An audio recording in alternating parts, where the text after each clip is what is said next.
ابن ابی العز الحنفی رحمہ اللہ فرماتے ہیں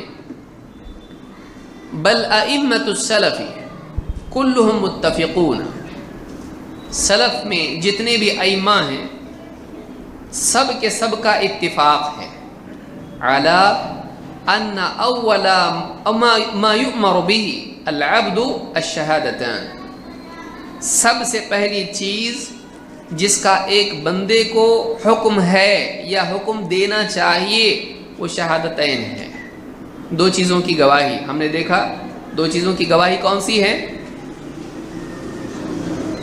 اشہد ان لا الہ الا اللہ و اشہد ان محمد رسول اللہ، اشہد ان محمد رسول اللہ، یہ دو چیزیں ہیں، اللہ کی توحید اور محمد صلی اللہ علیہ وسلم کی رسالت، یہ دو چیزیں ہیں، ان کی گواہی سب سے پہلے اس کا حکم ہے، سب سے پہلے بندہ ان دو چیزوں کا مکلف ہے۔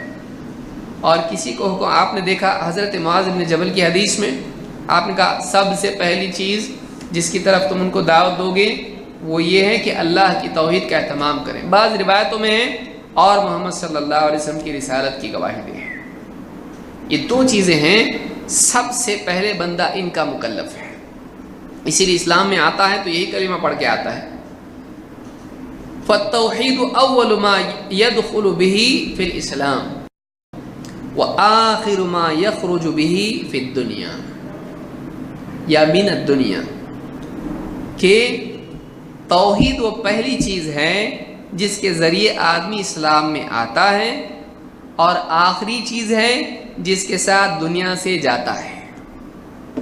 آپ دیکھیے اسلام میں آنے کے لیے شروعات کیا ہے؟ لا الہ الا اللہ، آ جاؤ اندر، اس کے ذریعے سے آدمی اسلام میں داخل ہوتا ہے۔ دنیا سے جانا ہے اس کو، مرتے وقت آخری چیز کیا کہنا ہے اس نے؟ اشہد ان لا الہ الا اللہ۔ تو اسلام میں آنا گویا کہ اس کی ایک زندگی کی شروعات ہے، کفر کی زندگی چھوڑ کے وہ ایمان کی زندگی میں آ رہا ہے، کیونکہ کفر والا گویا کہ مردہ ہے۔ اللہ تعالیٰ نے قرآن میں اس انسان کو جس کے پاس ایمان نہیں ہے اس کو مردہ اور میتہ قرار دیا ہے، زندہ کون ہے؟ واقعی جس کے پاس ایمان ہے۔ تو اسلام میں داخل ہوتے وقت شہادتین، توحید اور رسالت، دنیا سے جاتے وقت بھی کیا کہنا ہے اس نے؟ اشہد ان لا الہ الا اللہ و اشہد ان محمد رسول اللہ۔ لیکن حدیث میں کیا آیا ہے؟ جیسے کہتے ہیں کما قال النبی صلی اللہ علیہ وسلم من کان آخر کلامہ لا الہ الا اللہ دخل الجنہ، جس کا آخری کلام، آخری کلمہ لا الہ الا اللہ ہوگا وہ ضرور جنت میں جائے گا۔ آخری کلمہ بھی یہ ہونا چاہیے، اور اسلام میں آنے کے وقت پہلا کلمہ کیا ہونا چاہیے؟ پہلی بات کیا بولنا ہے؟ اشہد ان لا الہ، اس کے بغیر مسلمان نہیں، یہ بول کے آدمی اسلام میں آتا ہے۔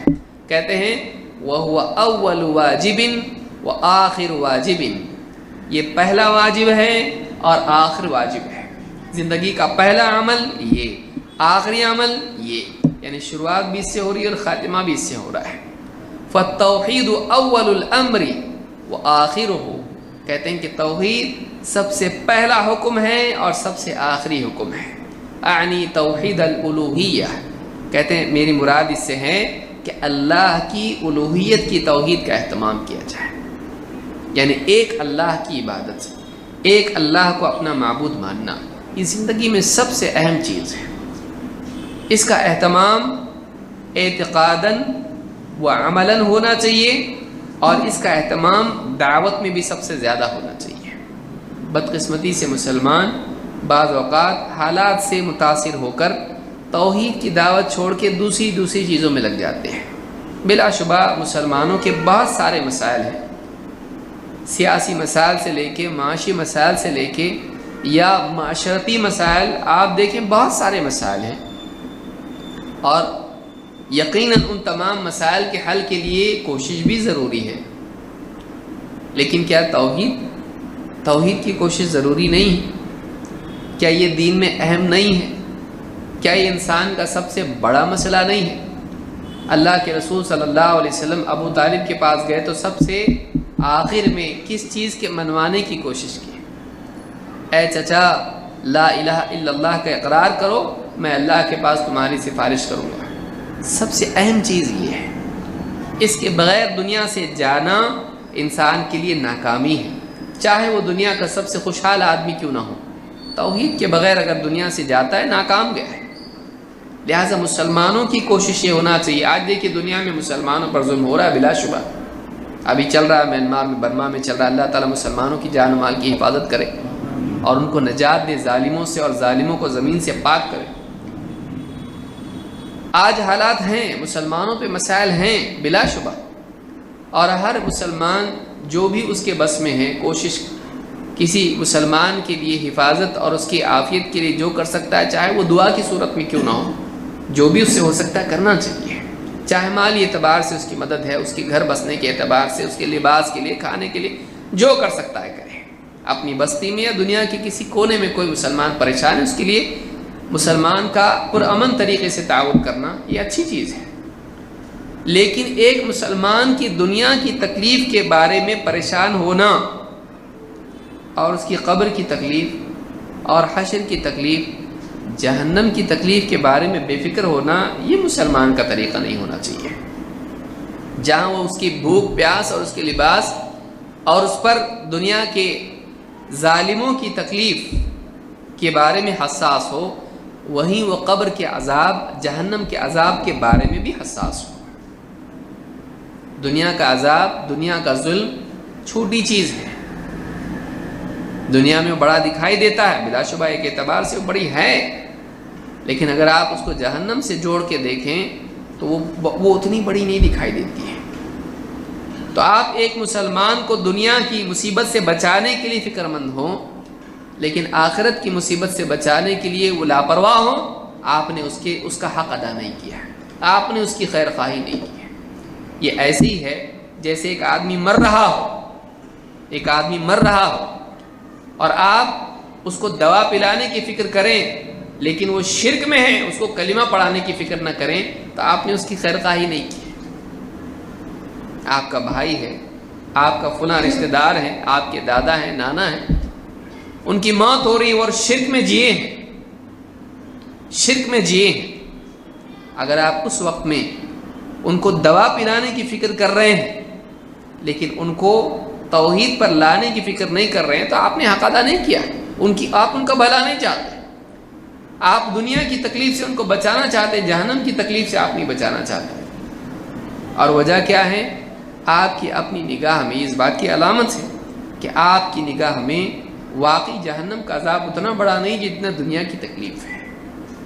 اگر ہوتا تو آپ اس پر زیادہ توجہ دیتے ہیں۔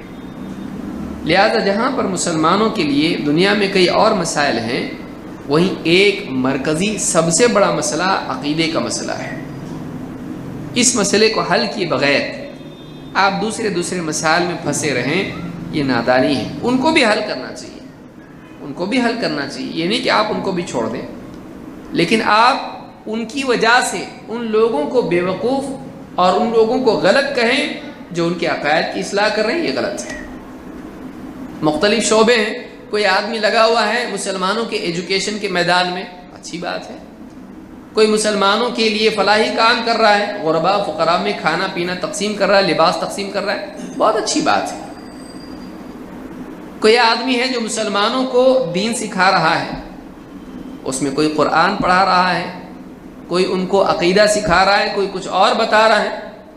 اب آپ یہ کہیں کہ دیکھو بھائی، یہ لوگ جو لوگوں کو بھوک پیاس کے لیے بھاگ دوڑ کر رہے ہیں، ان کو کپڑے پہنانے کی کوشش کریں، اصل کام تو یہ ہے، یہ کیا بیٹھ کے مسجدوں میں بیان کر رہے ہیں ان کے عقیدے کے بارے میں، یہ کیا عقیدے میں پڑے ہوئے ہیں، لوگ بھوکے مر رہے ہیں اور آپ عقیدے کی بات کر رہے ہو۔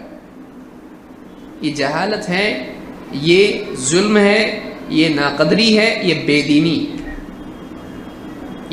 ہے۔ ہر آدمی اپنا کام کر رہا ہے، مسلمانوں کے لیے معاشی مسائل کا حل کرنے والا وہ کام کر رہا ہے اور عقیدے کی اصلاح کرنے والا اپنا کام کر رہا ہے، لیکن آپ ان سب کو اگر رکھو گے تو سوال پیدا ہوتا ہے کہ نبی کریم صلی اللہ علیہ وسلم کو اللہ تعالیٰ نے نبوت کا پیغام پہنچانے کی بات کہی، سب سے پہلے آپ کا پیغام کیا تھا؟ بھوکوں کو کھانا کھلاؤ، کپڑے پہناؤ، حکومت قائم کرو، سب سے پہلا پیغام آپ کا کیا تھا؟ اور جو آپ مسلسل عرب میں آپ بازاروں میں اور مسجد حرام میں اور لوگوں کی مجلسوں میں اور خیموں میں جا کے دیتے رہے، وہ پیغام کیا تھا؟ ضمنی باتیں اور بہت ساری تھیں، مرکزی بات کیا تھی؟ یا ایھا الناس قولوا لا الہ الا اللہ تفلحوا، اے لوگو لا الہ الا اللہ کا اہتمام کرو، تم کامیاب ہو جاؤ گے۔ یہ مرکزی دعوت ہے۔ تو اگر آپ ساری چیزیں ساتھ میں رکھیں، اس ڈھیر پر رکھنے والی چیز کیا ہوگی؟ توحید کی دعوت۔ آپ اس کو کمتر نہیں بتا سکتے۔ وہ آدمی جو امت کے عقائد کے بگاڑ کی اصلاح کی کوشش کر رہا ہے، وہ اس سے لاکھ درجہ بہتر ہے جو ان کی بھوک پیاس مٹانے کی کوشش کر رہا ہے، لاکھ درجہ بہتر ہے۔ اگرچہ وہ بھی اچھا ہے، لیکن یہاں پر اگر آپ کمپیریزن کرو گے تو یہ آدمی دنیا کا مسئلہ حل کر رہا ہے اور وہ اس کی آخرت کی ہمیشہ کی زندگی کا مسئلہ حل کر رہا ہے۔ دونوں بھی اچھے ہیں، لیکن ترجیح اس کو دی جائے گی۔ لہٰذا کبھی اس جہالت میں مبتلا نہ ہوں کہ آپ کہیں کہ یار یہ اتنے سارے مسائل یہ چھوڑ کے تم لوگ عقیدہ کرتے ہو، بس نا اب کب تک عقیدہ؟ کوئی آدمی آپ سے کہے کہ کل کھانا کھایا تھا نا تو نے، بس نا اب کب تک کھایا گا؟ کتنے سال سے کھا رہا تھا؟ روزانہ لگتا ہے بھائی، روزانہ کی ضرورت ہے۔ سانس ہمیشہ کل سے لیا نا، اب اتنے دن بھر لیا نا، کل سانس آج مت لے، مر جاؤں گا میں۔ ایسے عقیدہ اور توحید آپ جب تک اس کو ہر سانس کے ساتھ لازم نہیں سمجھتے، آپ نے کچھ نہیں سمجھا۔